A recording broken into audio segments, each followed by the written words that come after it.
बीडमधून पुन्हा एक मारहाणीचा व्हिडिओ व्हायरल। धारूरच्या न्यायालय परिसरात झाली मारहाण। जमिनीच्या व्यवहारासाठी आलेल्या लोकांमध्ये झाला वाद। पोलिसांकडूनच गुन्हा दाखल। भाजपासोबत गेल्याने एकनाथ शिंदे आणि अजित पवारांची वाताहत। दोघांनीही आमच्यासोबत यावं, एक नंबर खुर्ची देऊ, नाना पटोलेंचं आवाहन। तर नानांनी 15 वर्ष विरोधी बाकावरच बसावं, बावनकुळेंचा पलटवार। उद्धव ठाकरे आणि आमचा रंग एकच भगवा, फक्त काही काळ दूर गेले, त्यांनी विकासाच्या मुद्द्यावर आमच्यासोबत यावं। चंद्रशेखर बावनकुळेंकडून उद्धव ठाकरेंना होळीच्या शुभेच्छा। महाराष्ट्राच्या प्रगतीसाठी शरद पवारांच्या अनुभवाची आणि मार्गदर्शनाची गरज, त्यांनी आमच्या सोबत यावं।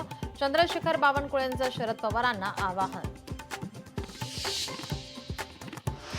खोक्याची मेडिकल टेस्ट पूर्ण, दुपारनंतर कोर्टात हजर करणार। खोक्याचा सध्याचा मुक्काम शिरूर पोलीस स्टेशनमध्ये।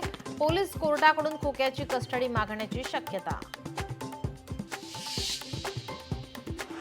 राज्यभरात धुळवडीचा उत्साह, राजकीय धुळवडीसह सेलिब्रिटींची धुळवड। दिवसभर लोकशाही मराठीवर।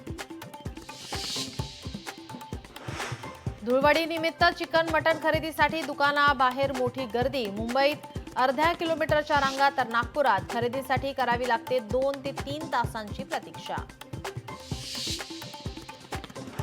मुंबई इंडियन्सची वुमन्स प्रीमियर लीगच्या फायनलमध्ये धडक। गुजरातवर दणदणीत विजय। हिली, नताली, हरमनप्रीतची ऐतिहासिक खेळी।